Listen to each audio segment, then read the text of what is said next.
We are pleased to be hosting this first opportunity for our candidates to share a podium and outline his or her values, vision, and views that will drive the agenda if selected the next leader. If you are a member in good standing of the PC Party of Ontario as of last Thursday, May 14th at 10 p.m., you have a vote to cast and a decision to make. To moderate today's event, we have Larry Stout, who has spent 48 years as a journalist working in print, radio, and television. He spent 23 years with CBC News reporting on national election and leadership contests, including the conventions that elected Pierre Trudeau and Jean Chrétien as Liberal leaders, Robert Stanfield and Brian Mulroney as Conservative leaders, and Tommy Douglas and Ed Broadbent as NDP leaders. You could say that Larry has perspective.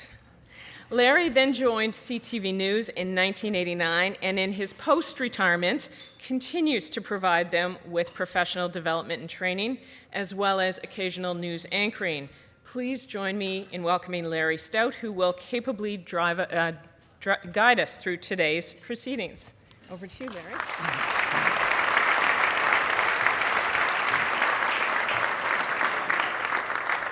Thank you very much, everyone, and I want you to know that I'm under 40. And if you believe that, you believe anything a journalist would tell you.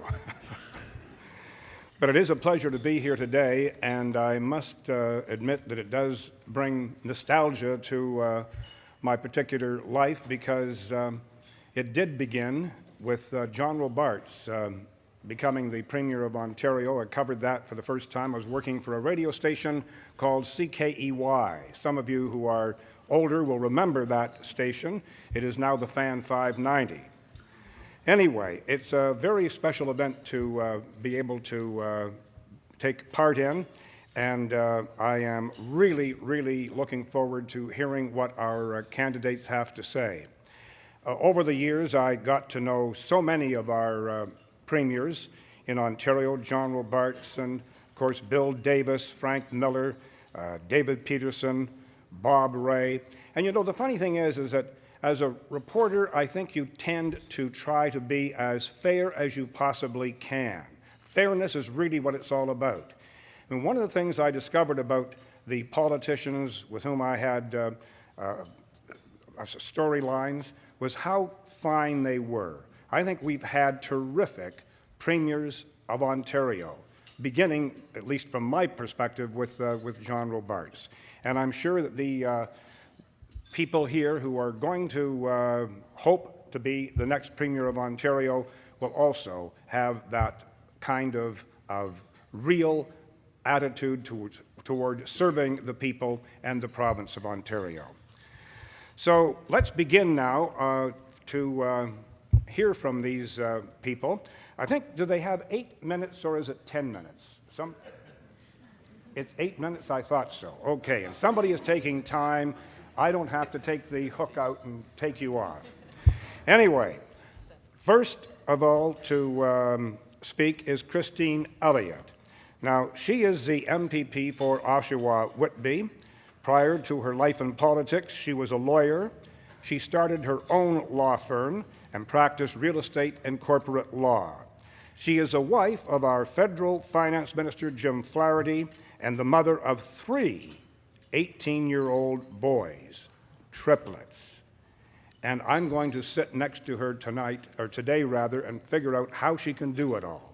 But she's obviously done very, very well, and it's a pleasure to introduce you to Christine Elliott.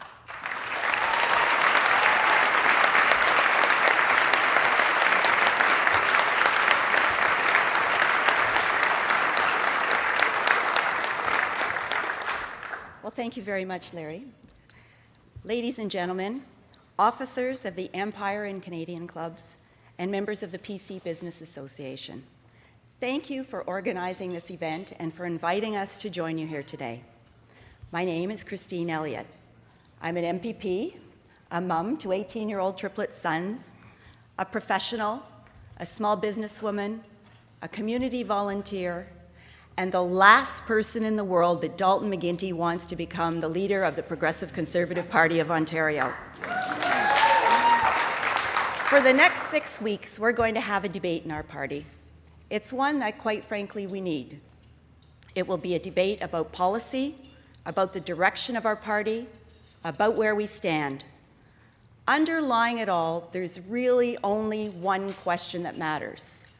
Who has the plan to beat the Liberals? Who can reach out and appeal to all those Ontarians who share our values but who are not traditional PC voters? Who is ready not just to lead, but's ready to be Premier?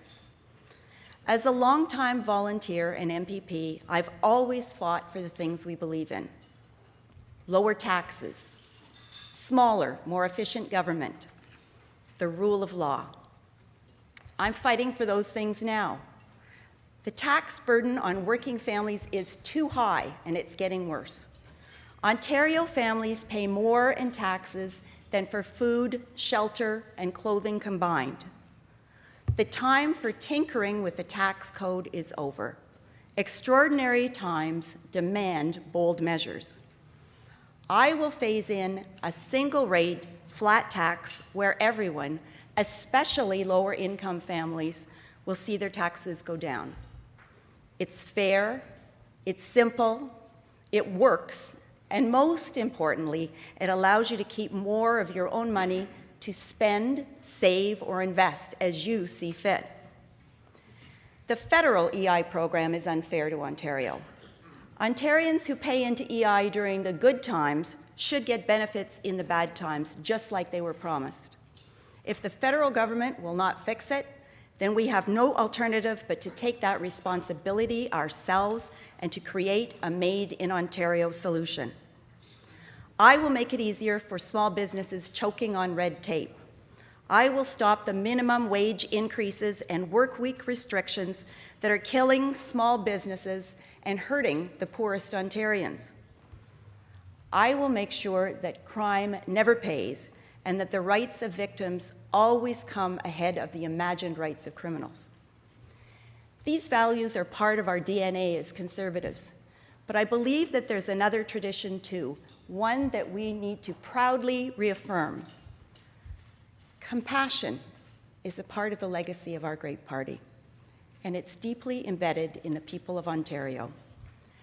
We have to make it easier for people to express their kindness and desire to help others. There are so many wonderful charities out there that bring services and programs to people who need them. They do a far better job than government ever could. So I've proposed doubling the provincial tax credit for charitable donations. I want you to know that any progressive Conservative government I lead will never forget its responsibility to make sure that no one is forgotten or left behind. Last week,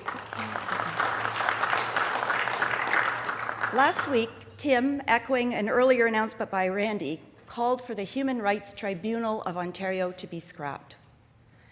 In my view, that would be a mistake. We all know that the Commission and Tribunal are flawed and are venturing into areas where they have no business. And they've been hijacked by groups whose aim is to stifle open debate and free speech. These are abuses that must and will be stopped. But to scrap them altogether would hurt those who suffer from real discrimination. I'm talking about discrimination in the workplace, denying people a place to live, sexual harassment, protection for those with disabilities. These are the people this system was meant to help when it was founded by the progressive Conservative government of John Robarts in 1962.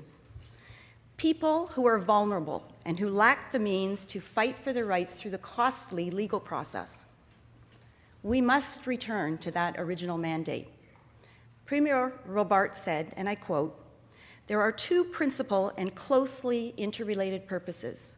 The first is to make secure in law the inalienable rights of every person. And the second is to create a climate of understanding and mutual respect so that every person will be afforded the unhampered opportunity to contribute his maximum to the enrichment of our society, of our province, and our nation."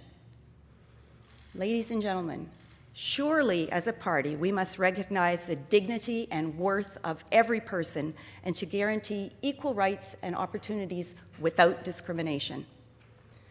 But there's another issue here as well. Are we really serious about wanting to win the next election? I know I am. If we take the position that Tim is advocating, it would be a gift to the Liberals, one that they would exploit as ruthlessly as they did the issue of faith-based funding. Why on earth would we want to expose ourselves by plunging recklessly into such a controversial issue? Just like faith-based funding, this is a policy that was made with the short-term goal of winning a leadership campaign. If we're going to beat the Liberals, we have to show better judgment than that. To show I'm serious about winning, I did something different. I launched a tactical campaign plan, The Path to Victory. It's a detailed, step-by-step roadmap to take us from now until October 2011. It's a plan to build the machinery we need to beat the Liberals. As the next leader of the PC Party of Ontario, I will leave no stone unturned to ensure that we are ready to win the next election. I'd be honored to have your support. Thank you very much.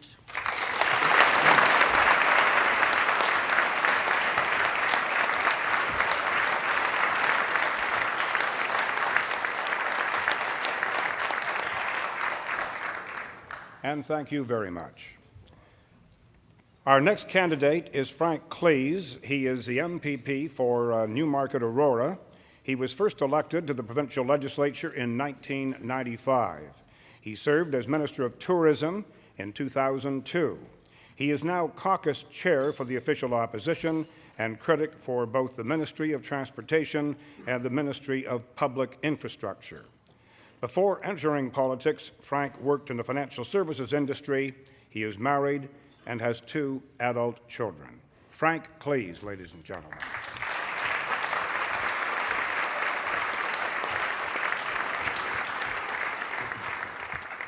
Thank you, Larry. As you were doing that introduction, it reminded me of the time that we were in government, and I have to tell you, it's a lot better being in government than being in opposition. In fact, I recalled about 2 months after losing the election, being on a flight to Ottawa. A young lady was sitting in the aisle across. She kept looking at me, and obviously I thought she recognized me. So I introduced myself. I said, "Hi, I'm Frank Cleese." She said, "You used to be somebody, didn't you?"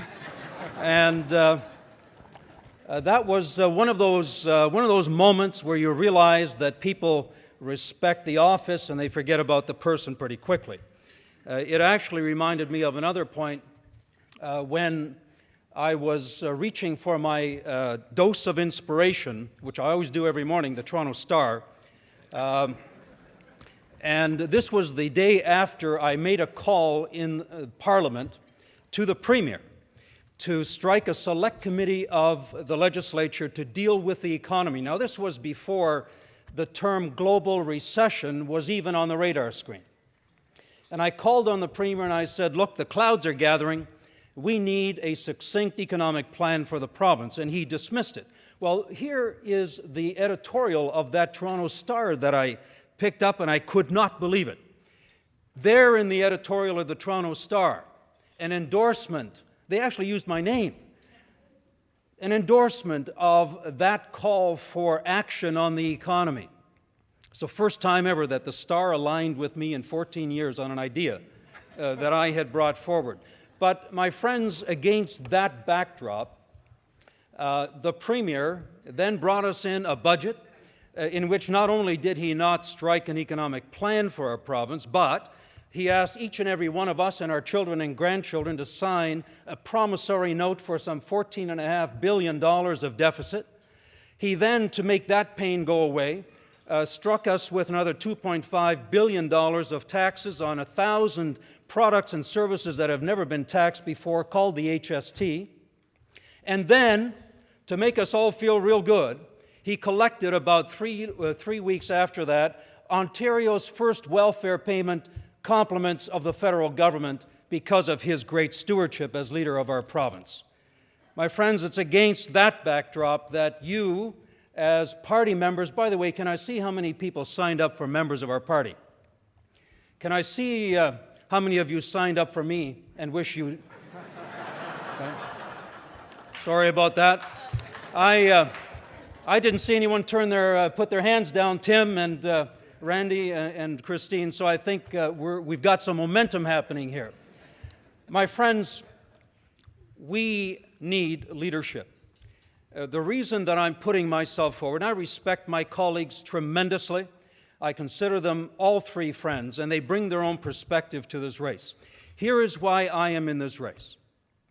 I believe that during these difficult economic times, that the Premier of this province must have a sense of the real world of business, what it takes to get us out of this recession, and what it takes to unleash the potential in this province of its entrepreneurs and its businesses. I have 25 years of business experience before I was elected. I know what it's like to build a business from scratch. I know what it's like to meet a payroll. I know what it's like to create jobs. And I know what it's like to fight government, red tape, and bureaucracy, and I want to change that on behalf of businesses and entrepreneurs in this province. The first step that we need to take is to reinvigorate a red tape commission that is mandated to cut across every single ministry of this government and strip out the unnecessary red tape and regulatory burden that's suppressing the entrepreneurial spirit and that's keeping our businesses from doing business. And that would be the first step. It will cost government nothing, but I believe it will revive business in this province. Next, I want to do this. I want to change how government works altogether. I am sick and tired of having MPPs muzzled and handcuffed by the leaders of their parties. Under my administration, every single vote in the legislature would be a free vote, because if I can't count on the ingenuity and the initiative and the responsibility of individual MPPs, why are they even there? And so I believe that what we will do by allowing individual MPPs once again to do what they were elected to do, and that's to represent their constituents and to vote according to what they believe is the right thing to do, I believe will remove the cynicism from politics, because it's true. We're all alike. We take the marching orders from the chief, and then we walk out and we read their scripts. Not under my leadership. We are going to revive democracy in the province of Ontario, and with your help, we can do it through the PC Party of Ontario. I want to also do this. I want to invigorate our party membership. I believe that policy developed by our party should be developed by the grassroots. In 1991, I went to the floor of our annual general meeting and I moved a constitutional amendment that would require that every single platform piece in our platform as a PC party be developed by the grassroots, vetted by the grassroots, so that there would be no surprises. And when we develop policy that way, we win. And when we don't, we lose. And I don't know about you, but I want to win the next election. And so we will, in fact, develop policy that way. And we will develop policy based on the principles and values that define us as progressive conservatives. On the one hand, fiscal responsibility. That if you have the ability to work and earn an income, you have the responsibility to do that, to look after your family. On the other hand, we believe in social responsibility. If there are people in our province who, by virtue of disability, health, that they cannot look after themselves, we collectively have a responsibility to look after those people. And the balance of fiscal responsibility and social responsibility is what defines us as progressive conservatives. That's the kind of leadership I want to bring to our party. That's the kind of leadership I want to bring to the province. And when we do, we will win. And I look forward to forming the next government of Ontario with your help. Thank you so much.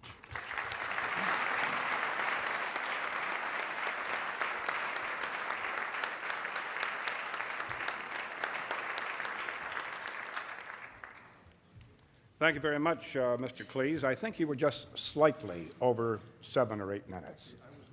Were you? Was he on time? My clock was wrong.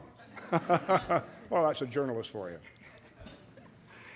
Well, our next candidate is Tim Hudak. He is the MPP for Niagara West Glenbrook, and he and his wife and young daughter live in Wellandport. He has a master's degree in economics. He was first elected to the provincial legislature in 1995 and served as a cabinet minister in both the Mike Harris and Ernie Eves governments. He and his wife, Debbie Hutton, are the parents of a lovely daughter. So it's a pleasure to welcome to our podium Tim Hudak, the MPP for Niagara West Glenbrook.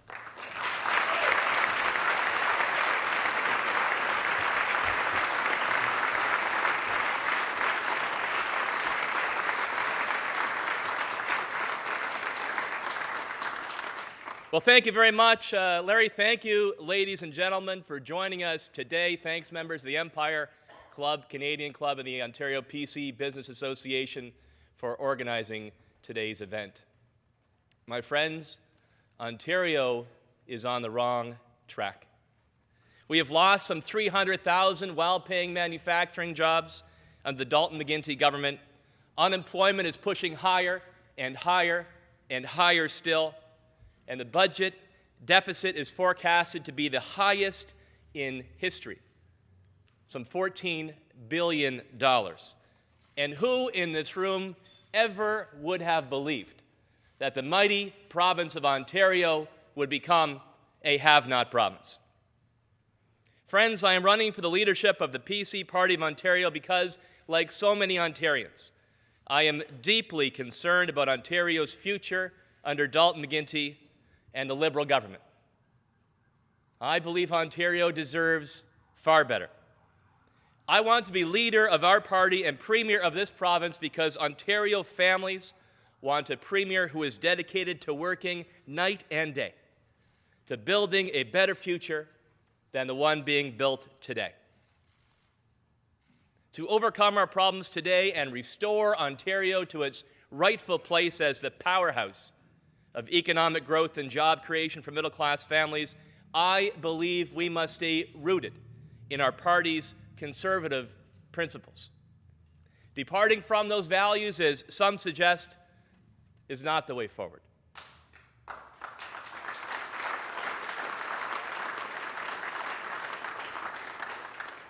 The PC Party of Ontario wins elections when we speak plainly and offer conservative ideas that reflect the values, hopes, and dreams of middle-class Ontarians. Values like rewarding hard work and ingenuity, support for our families, particularly those raising a young child at home, lower taxes and living within our means, support for the Canadian value of home ownership, respect for the rule of law. That's what's right for Ontario, and that is what will bring the PC Party of Ontario to victory in 2011.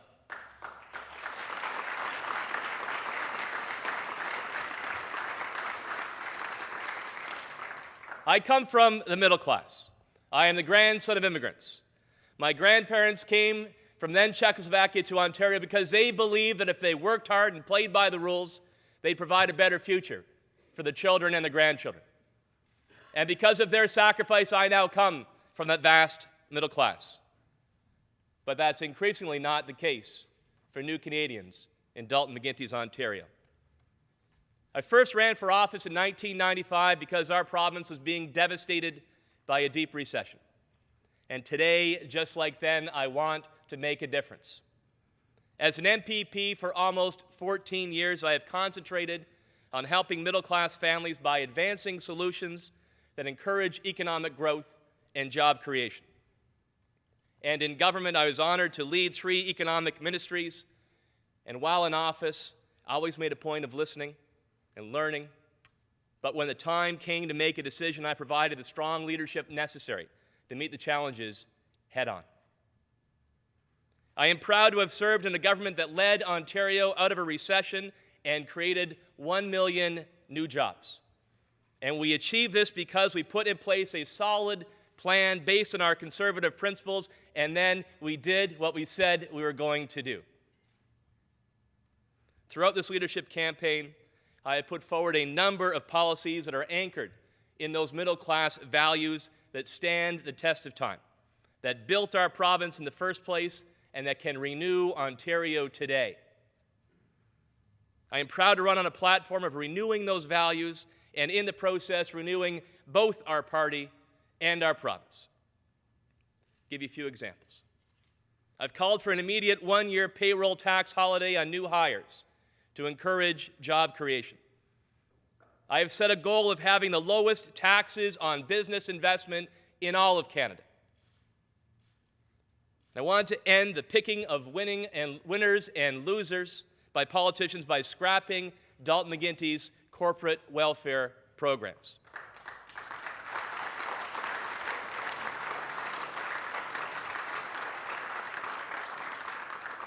And I want to strengthen the incentives for individual responsibility and achievement to help the unemployed move from welfare to work. And Ontario's middle-class families also value the family itself, particularly those with small children at home. Let's, as a party, be their voice and do what's right for those middle-class families. I propose that we allow each child in the province to start saving for the future by providing them with a $1,000 newborn savings account. I believe we must stop the government from penalizing parents who want to stay at home or work part-time and start allowing income splitting for families with young children. And I want to help home buyers achieve their dreams today with a one-year freeze on the provincial land transfer tax and to help ensure that all children learn to read with a focus on phonics in education. And very importantly, make economic and financial literacy mandatory in our high school curriculum.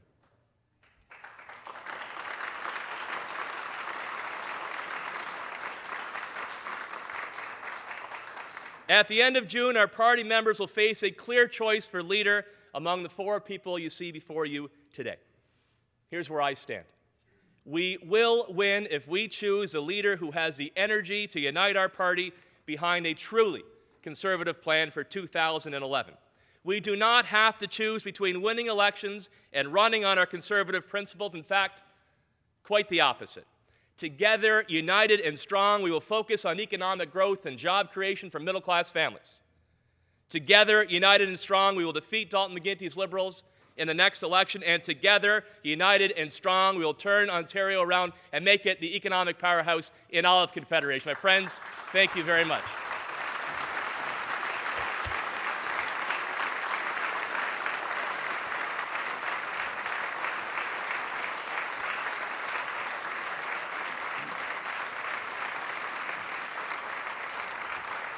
Thank you very much.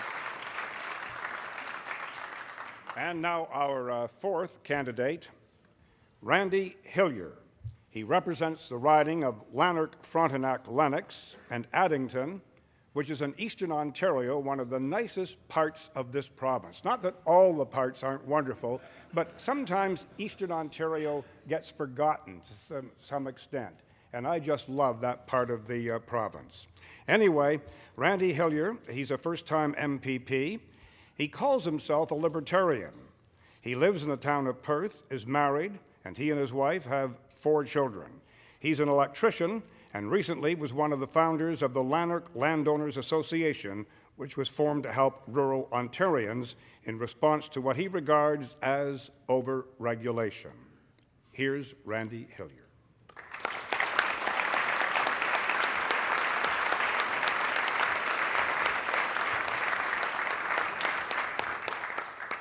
Thank you very much, Larry, and thank you all for being here today. It's been an absolute pleasure. This is the first time I've been invited to speak at the Royal York Hotel and on behalf of the Empire and Canadian Club, so thank you very much. I want to begin by stating what is probably obvious.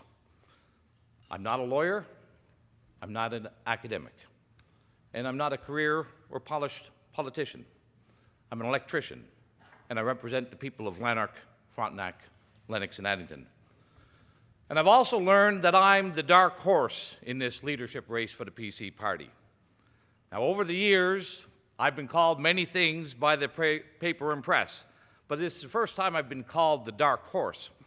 So I thought I'd better take a look and just make sure I knew what a dark horse meant. And a dark horse describes a little-known person or thing who emerges into prominence. A dark horse is a racehorse that is unknown and making it difficult to place odds on. But I'm in good company. Over the years, there's been a few other dark horse candidates. Presidents Abraham Lincoln, Hayes, and Garfield were dark horses, as well as Prime Ministers Winston Churchill and the Iron Lady Margaret Thatcher. So I find myself in good company. But I would say, so if there's any gamblers here in the audience today, don't forget there is a dark horse in the race. And I also remind you that gambling is illegal in Ontario.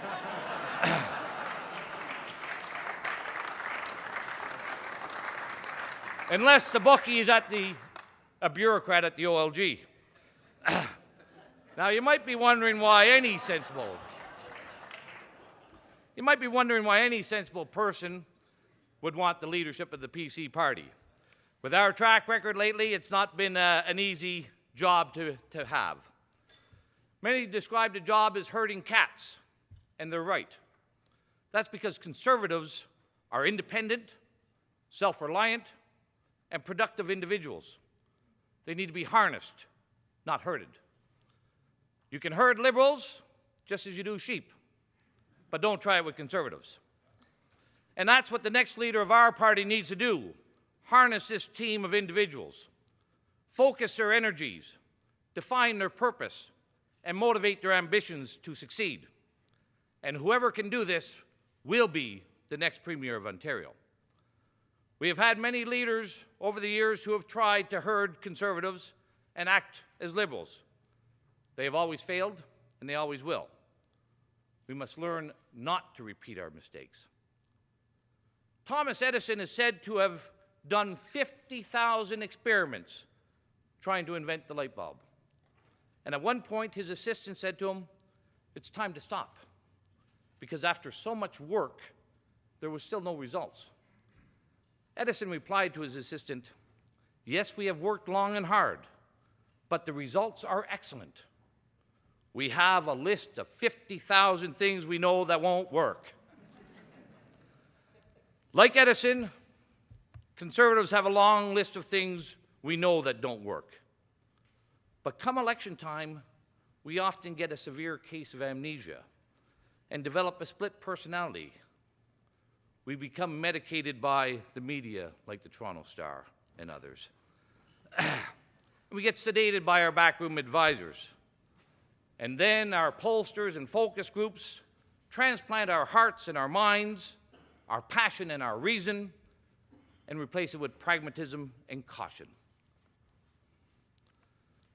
Let me share you another observation about political advisors, the back rooms. Backroom boys and girls, they seek to keep candidates hidden from the media. They hand us our briefing notes and hold our hands so we don't trip or stumble. Well, I have no back rooms. My advisors are the forgotten people, the unheard people, the unseen taxpayers, the farmers, the businessmen, fathers and mothers and tradesmen. Chester Bowles, an American writer, said, "Government is too big and too important to be left into the hands of politicians," and I agree.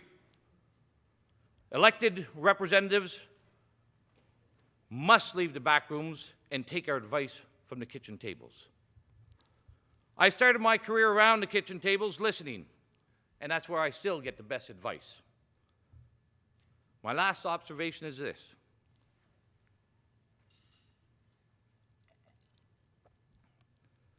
We believed that the Liberals won the last election, but we're wrong.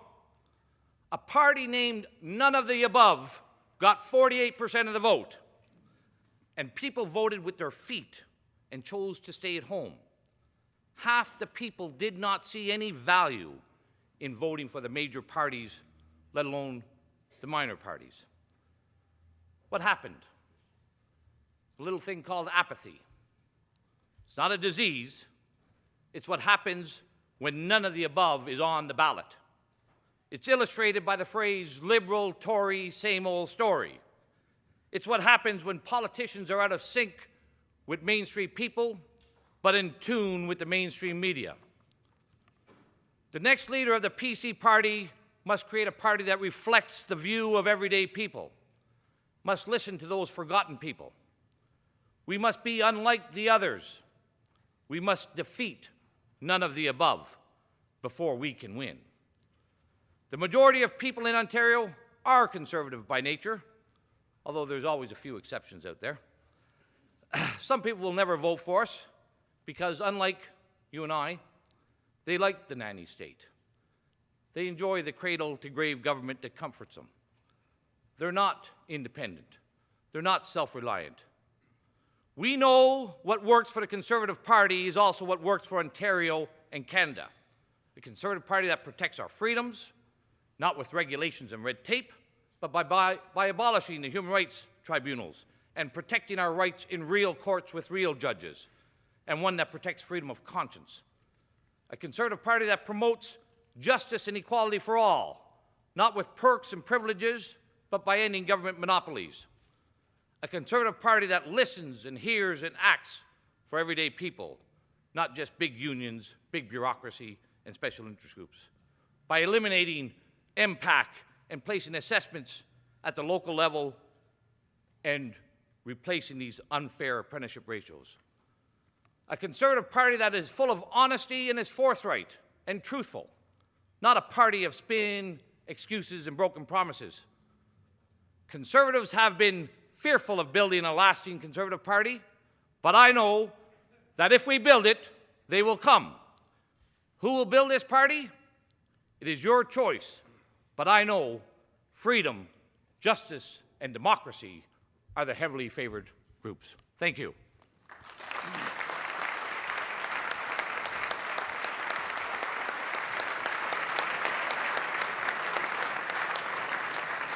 Thank you very much, Randy Hillier.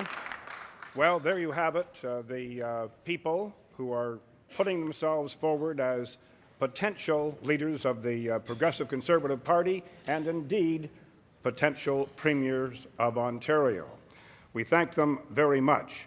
And by the way, I wanted to reemphasize that this particular program has three sponsors: the Empire Club of Canada, the Canadian Club, and the PC Business Association. So thank you to all three of those sponsors. Well, now I suppose it's time for us to sit back, enjoy some good food, some good drink, and to perhaps think about what these candidates had to say. I know that in the years that I covered politics, I actually came up to believe that they are really, really not just important, but people who do want to do what's best for our country. So we thank them all for taking the opportunity to put themselves in front of the public, and we wish them all well. Thank you so much for coming, and enjoy your lunch.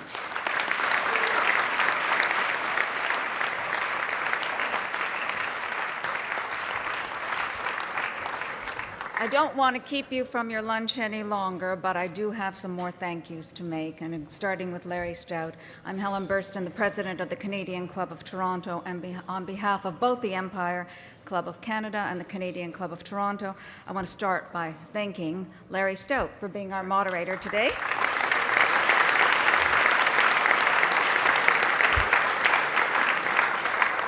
Larry, only someone who's as savvy about Canadian politics as you, who's been observing and commenting on the political process for as long as you have, could have navigated this session so expertly today. You did it in a way that was balanced, respectful, and insightful. You managed to achieve what the title of this event promised, an elegant discourse. Thank you. And to our four candidates, our special thanks for being our guest speakers today: Christine Elliott, Randy Hillier, Tim Hudak, and Frank Cleese. On the eve of your first official debate, I believe it's tomorrow, time is about to become a luxury and a very precious commodity that you're not going to have very much of, so at least not for the next little while, so we thank you for taking some of that precious time and sharing it with us today. We're also fortunate to have this sneak preview of what each of you will say and stand for in this leadership campaign. This is a time of tremendous transition for the Progressive Conservative Party in Ontario. The results of this leadership race will have a decisive impact on the future of the province. Whoever wins will face some very big challenges and be contending with some very serious issues. As the leader of the party, as leader of the opposition, and potentially as leader of the government, we'll be watching. Thank you and good luck to all of you.